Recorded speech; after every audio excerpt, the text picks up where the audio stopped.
Hi everyone, welcome to our channel MKR's paradise. நாம் இன்றைக்கி நம்ம கிளாஸில் என்ன ஸ்டிச் பார்க்க போகிறோம் அப்படின்னு பார்த்தீங்கன்னா, கட் பீட் ஸ்டிச்சோட லோட் ஸ்டிச் பார்க்க போகிறோம். அந்த லோட் ஸ்டிச்சில் ரெண்டு விதம் இருக்குது. ஸ்ட்ரைட் லோடு ஒன்று, கிராஸ் லோடு ஒன்று இருக்குது. இப்போது ஸ்ட்ரைட் லோடு ஃபஸ்ட்டு பார்ப்போம், அப்புறம் கிராஸ் லோடு பற்றி நம்ம பார்ப்போம். ஸ்ட்ரைட் லோடு நம்ம பண்ணணும் அப்படின்னா, ஸ்ட்ரைட் லோட்லேயே ஃப்ளாட் லோடு நம்ம பார்க்குறோம். கட் பீட் ஃப்ளாட் லோடு தெளிவாக சொல்லணுன்னா கட் பீட் ஃப்ளாட் லோடு பார்க்க போகிறோம். அந்த ஃப்ளாட் லோடில் ஸ்ட்ரைட்டாக ஸ்டிச் பண்ணுறதை பற்றி பார்க்க போகிறோம். இதுக்கு அவுட்லைன் நான் செயின் ஸ்டிச் போட்டு எடுத்து வச்சுருக்கிறேன். இதில் இந்த கார்னரில் மேலே என்ன பண்ணுறோம், ஒரு லாக் போட்டுட்டு செயின் போட்டு, அதாவது நம்ம செயின் போட வேண்டாம். இங்கே பாருங்கள், இந்த இடத்துல ஒரு லூப் எடுத்துட்டு வெளி சைடில் ஒரு லாக் போடுறோம். போட்டுட்டு நான் லோட் பண்ணியிருக்கேன் கட் பீடு. இது லோடுங்கும் போது எத்தனை பீடு தேவையோ அத்தனை பீடும் நம்ம வைக்கணும்.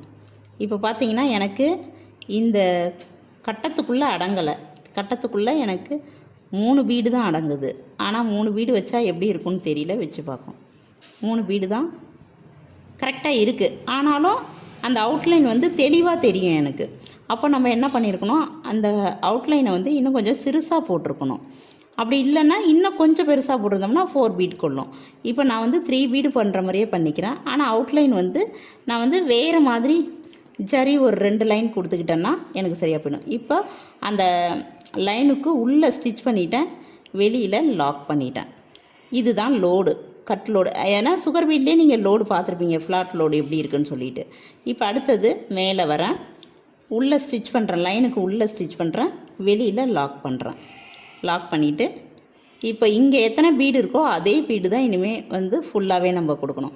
அதில் சிலது நீட்டு குட்டை அந்த மாதிரிலாம் சைஸ் வைஸு லென்த் வைஸு இருக்கும். அதை நம்ம பார்த்துக்கணும். கீழே போகிறோம், கீழே போகும்போது தான் நம்ம லோட் பண்ணணும். உங்களுக்கு வாட்டம் மேலே போகும்போது தான் எனக்கு ஸ்டிச் பண்ண வரும் அப்படின்னா நீங்கள் மேலே பண்ணும்போது பண்ணுங்கள். இப்போ பாருங்கள், எடுத்துருச்சு. எடுத்ததுக்கப்புறம் நம்ம அப்படியே ட்ரை பண்ணிகிட்டு இருந்தோம்னா ரொம்ப லேட் ஆகும். ஸோ அப்போ என்ன பண்ணணும்னா, ஃபுல் பீடும் வெளியில் எடுத்துகிட்டு மறுபடியும் லோட் பண்ணி நம்ம ஸ்டிச் பண்ணோம். அப்போ நமக்கு லேட் ஆகாது. நம்ம அதிலேயே எடுத்துகிட்டு இருந்தோம்னா இதே லேட்டு தான் ஆகும், பட் அப்போ போட்டு முடிச்சிருக்க மாட்டோம். அவ்வளோதான். இந்த மாதிரி இந்த இடத்துல ஸ்டிச் பண்ணிவிட்டு வெளியில் லாக் பண்ணிடணும்.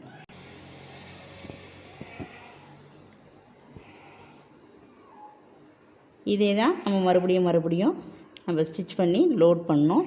ஆனால் இந்த லோட் பண்ணும்போது கொஞ்சம் நெருக்கமாக பண்ணோம். அதே சமயம் எப்படி பண்ணக்கூடாது அப்படின்னு பார்த்தீங்கன்னா, ரொம்ப இப்போ நான் ஒரு 4 பீடு வச்சு பண்ணுறேன், எனக்கு 4 பீடு இதுக்குள்ளே அடங்கணும்னு சொல்லிட்டு நான் பண்ணுறேன்னு வைங்களேன். அப்போ என்ன ஆகும்னு பார்த்தீங்கன்னா, அந்த தூக்கிட்டு இருக்கோம். அந்த மாதிரி யாரும் பண்ணாதீங்க. இங்கே பாருங்கள், 4 பீடு வச்சுட்டேன், ஆனால் இப்படி குத்துறேன். அப்போது இந்த இடம் என்ன ஆகுதுன்னு பாருங்கள், இதுமாரி தூக்கிட்டு நிற்கும். அதனால தான் போதும்னு சொல்லிவிட்டு நான் 3 பீடோடு நிறுத்திட்டேன். இப்போது 3 பீடு மட்டும் வச்சுப்போம். வச்சுட்டு கீழே ஸ்டிச் பண்ணுறோம், லைனுக்கு வெளியில் லாக் பண்ணுறோம். திரும்ப ரிட்டனில் மேலே வரோம். இப்போ மேலே வர அந்த த்ரெட்டு தெரிஞ்சிக்காது. அடுத்தது நம்ம லோட் பண்ணி கீழே போகும்போது அந்த பீடு மறைச்சிக்கும். இதே மாதிரியே தான் நம்ம லாஸ்ட் வரைக்கும் முடிச்சுட்டு எண்டு நாட் போட்டுட்டு இதில் என்ன பண்ணுறோன்னா, இது ரொம்ப அகலமாக இருக்குது இல்லையா? ஸோ இதில் ஒரு செயின் ஸ்டிச்சு, இந்த த்ரெட்டு மேலே ஒரு 2 லைன் ஜரியால் நீங்கள் அவுட்லைன் கொடுத்தீங்க அப்படின்னா இது கரெக்டாக ஃபினிஷ் ஆகிடும். ஸ்டிச் பண்ணிவிட்டு எப்படி வருதுன்றதை உங்களுக்கு காமிக்கிறேன் பாருங்கள். இது ஃபுல்லாக நம்ம இப்போ ஃபினிஷ் பண்ணிட்டோம், எண்டு நாட் போட்டு முடிச்சிட்டோம். இதில் ஜரியால் ஒரு லைன் கொடுத்தா வருதான்னு பார்ப்போம். அப்படி இல்லைன்னா டபுள் லைன் கொடுத்துட்டு இந்த அவுட்லைனை ஒர்க் அவுட் பண்ணி முடிச்சிடலாம்.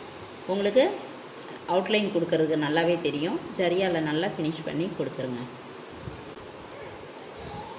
இப்போது நம்ம அவுட்லைன் போட்டோம். இப்போது இது ஃபுல்லாக நம்ம முடிச்சிட்டோம். முடித்ததுக்கப்புறம் அவுட்லைன் நான் 2 லைன் கொடுத்தா கரெக்டாக இருக்கும் அப்படின்னு நினச்சேன். பட் ஒரு லைன் போடும்போதே இது கரெக்டாக முடிஞ்சிடுச்சு. நமக்கு பார்க்க பர்ஃபெக்ஷனாகவும் இருக்குது. இதுதான் நமக்கு ஃப்ளாட் லோடில் ஸ்ட்ரைட் லைனில் நம்ம போடுறது. அடுத்தது இதே ஃப்ளாட் லோடை நம்ம கிராஸ் லைனில் எப்படி போடுறதுன்றது இந்த பாக்ஸில் நம்ம பார்க்கலாம் வாங்க. இப்போ இந்த ஃப்ளாட் லோடில் நம்ம கிராஸாக போட போகிறோம். முன்ன சுகர் பீடில் இந்த டைரெக்ஷனில் நம்ம போட்டிருப்போம். இப்போ கட் பீடில் நான் இந்த டைரெக்ஷனில் உங்களுக்கு போட்டு காட்டுறேன். அதில் கீழே இருந்து நமக்கு மேலேருந்து கீழே லோட் பண்ணுற மாதிரி காமிச்சிருப்பேன். இப்போ கீழே இருந்து மேலே லோட் பண்ணுற மாதிரி நான் காமிக்கிறேன் பாருங்கள். இப்போ இந்த கார்னரில் எடுத்துடணும். எடுத்துட்டு நாம் என்ன பண்ணுறோம் அப்படின்னா, ஒரு பீடு கோர்த்துட்டு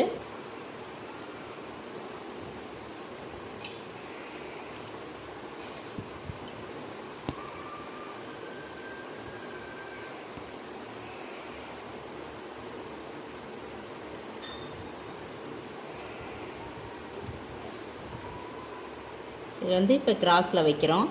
இப்போ இதில் வந்து 2 பீட் தான் கொள்ளும். இந்த எக்ஸ்ட்ரா பீட் வந்து நம்ம எடுத்துருவோம். இந்த 2 பீடையும் நம்ம கிராஸ் பண்ணால் தான் நமக்கு கரெக்டான கிராஸ் அங்கே கிடைக்கும். இல்லைன்னா நமக்கு வந்து அந்த அவுட்லைன் தாண்டி போயிடும். திரும்ப ஸ்டிச் பண்ணிவிட்டு லாக் போட்டு திரும்ப நம்ம கீழே வரோம்.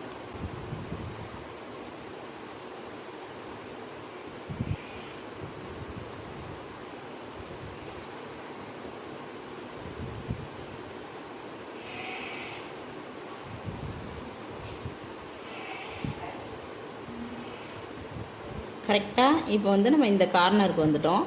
இந்த கார்னருக்கு வந்ததுக்கு பிறகு இது என்ன ஸ்லாண்டிங்கில் இருக்கோ, சரிவில் இருக்கோ, இந்த சரிவை ஒரே பேரலாக நம்ம வச்சு தான் இதில் இப்போ எத்தனை பீடு கொள்ளுது? 3 பீடு தான். இதுலேயும் இந்த கிராஸ்லேயும் கூட நமக்கு இந்த 3 பீடு தான் கொள்ளுது. இதே 3 பீடு எடுத்துகிட்டு நம்ம இதே டைரெக்ஷனில் நம்ம ஸ்லாண்டிங்காக கொண்டு வந்துட்டு இந்த கிராஸ் முடிகிற வரைக்கும் கரெக்டாக இந்த இடத்துல கொண்டு வந்துடுறோம். இதுக்கப்புறம் இந்த சைடு எப்படி நமக்கு 2 1ன்னு குறையுதோ அது மாதிரி இங்கே 2 1ன்னு குறைஞ்சி வந்துடும். இப்போ அது வந்து இதிலேருந்து நம்ம மறுபடியும் ஒரே லெவல் தான் நம்ம பீடு வைக்கணும். இது வந்து எப்படின்றத இதில் பார்ப்போம்.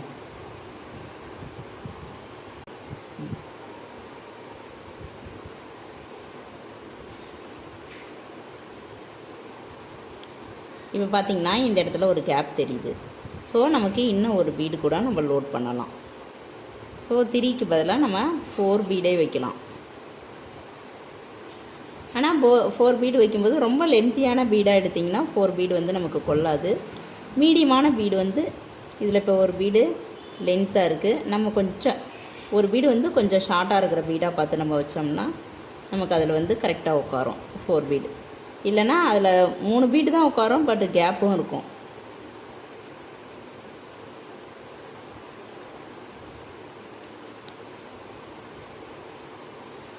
இப்போ பார்த்திங்கன்னா இதில் 4 பீடு இருக்குது, ஆனால் கரெக்டாக உட்காருது.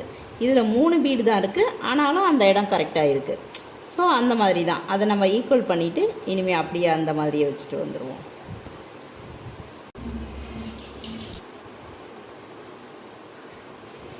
இப்போது இந்த இடத்த பார்த்திங்கன்னா இந்த கார்னரோட முடியுது. இப்போ அடுத்தது ஸ்டார்ட் பண்ணும்போது அதே 3 பீடு, அதுக்கப்புறம் இந்த இடத்துல திரும்ப நம்ம போகிறோம்னா இப்போது இந்த இடத்துல பார்த்திங்கன்னா நமக்கு ஒரு பீடு தான் கொள்ளுது. அதனால் 1 மட்டும் அட்டாச் பண்ணிவிட்டு இந்த கார்னர் வந்து நம்ம முடிச்சுப்போம். இப்போ எண்டு நாட்டை வந்து இதுக்குள்ளே போயிட்டு நம்ம போடுவோம். இப்போது நம்ம கிராஸ் லோடை வந்து நம்ம முடிச்சிட்டோம். கிராஸ் லோடு ஃபுல்லாகவே முடிஞ்சிருச்சு.